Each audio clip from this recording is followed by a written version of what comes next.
DJ, you go crazy. DJ UTV, let them know who we got in the building. It's your boy Rooga. Rooga, what you on, gang? I ain't know, man. Welcome to DJ UTV. For them grades. It's definitely a blessing to have you. That's Man, long overdue.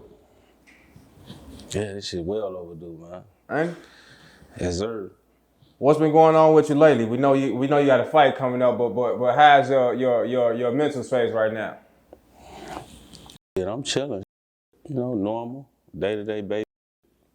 Same, getting to the money, take care of my family. Right. That's Well, that's what's up, man. Like I said, it's definitely a blessing to have you. This is our first time have you on our couch, you know, so we just want to get to know you a little more, behind the music, behind the rap, you know? Yeah. Really get to know Rooga today. So can you start by telling us what side of Chicago you from? South side. Where? Yeah. Like where about on South Side? South side, Washington Park area. And can you tell us what it was like for you growing up on the South Side? Life was fun. It was always fun. But you know how this shit is in Chicago, man. You know the whole, you know what I'm saying, backstory behind all this, you know, how shit got in the time base where it changed, you know what I'm saying? Right.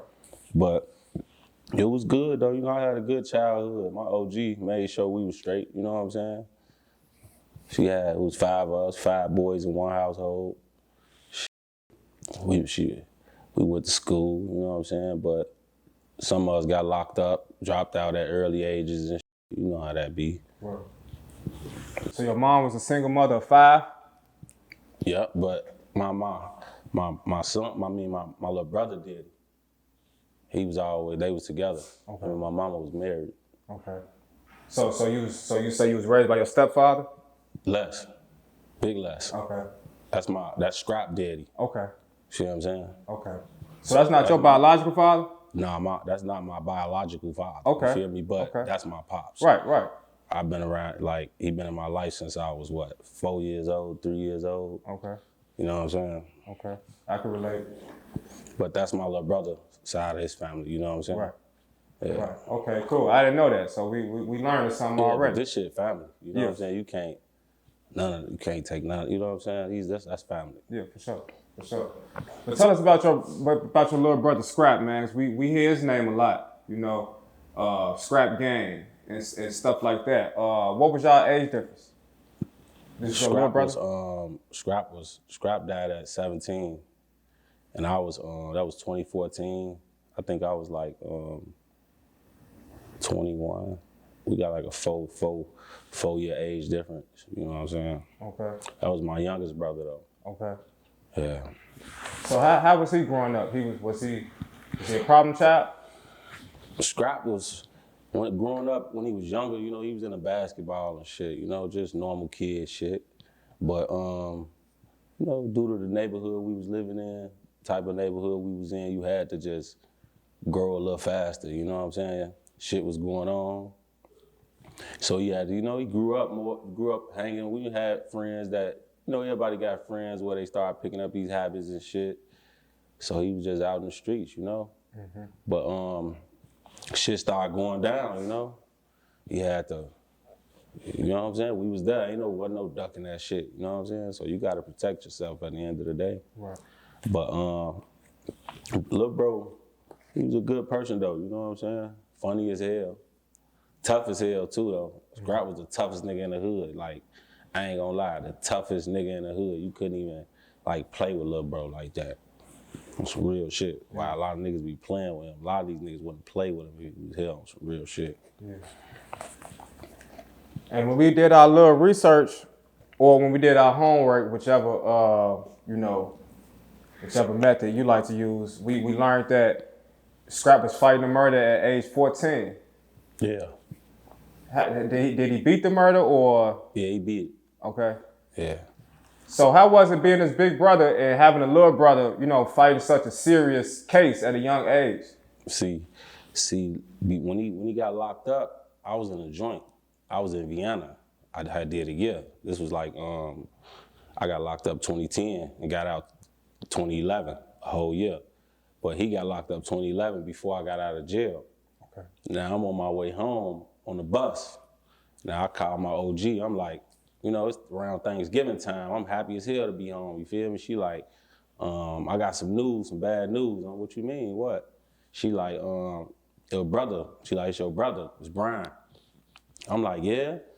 She like, he locked up for murder. Now I'm like, what the f? This is my first time hearing about this. I'm like, murder? My little brother, 14 years old, you feel me? That shit killed every type of, you know what I'm saying, hope I had to just, when I was, how you just be happy as hell to come home? To that was just crazy, Then I'm like, oh yeah, this shit real, you know what I'm saying?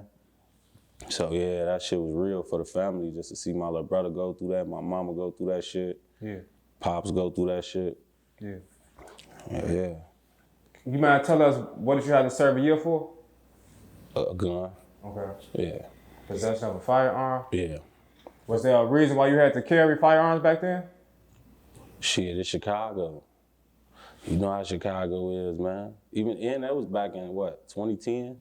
2011, you know what I'm saying? Right. Shit was getting rough back then, shit. Yeah. I was bad, I was young, you know what I'm saying? Just doing shit, honestly. Back then, really didn't even need it, you feel me? But just young and, that was my first time ever having one, you know what I'm saying? And that was crazy, that was just like, but the first time, then I get locked up for that motherfucker. Right. But it was a wake-up call, though, I did a year. Shit, I was 17, went to the county. I was a little nigga, but I was always big, wasn't no nigga playing with me, Yeah. I was always gonna whoop some ass. Hey, one more question I wanted to ask you about your little brother, though, because his name has been brought up on our couch several times. And one of our favorite guests, FBG Butta, he always saying on Lil Brian, on Scrapp. Like he always be merching it on your little brother. I don't even hear you saying on Lil Brian like that, you know what I'm saying, in your own dialect. So how do you feel when you hear others like, speaking on your brother's name like that? As far as Butta, it's like, I don't, you know what I'm saying? I don't get mad at it, you know what I'm saying, about that, because it's like, some people got their personal relationships, you know what I'm saying? You can't take it away from a certain motherfucker, but sometimes a motherfucker could overly do it too much, you know what I'm saying, with the Lil Brian, because I feel like if you want to call him that when he was alive, don't be saying Lil Brian and shit, bro. Like, just if you know what I'm saying?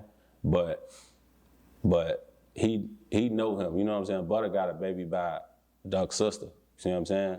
Which kind of, tie in family ties, you know what I'm saying? Butta was around, shit, Scrap a lot. I can't take that away from him, But that's all about it, He know him, it ain't like he don't know him. Feel me? Right. DJ, you go crazy.